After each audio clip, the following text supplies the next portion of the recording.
Пока еще не получилось, пока еще не нашел. Но я в поисках. В девушке самое главное мне все-таки ее воспитание и душа. Вот это душевное состояние.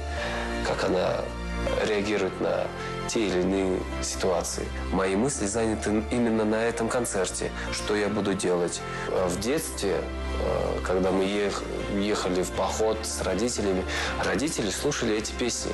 Прошло столько лет, и мне предстоит спеть эти песни. Надеюсь, я справлюсь.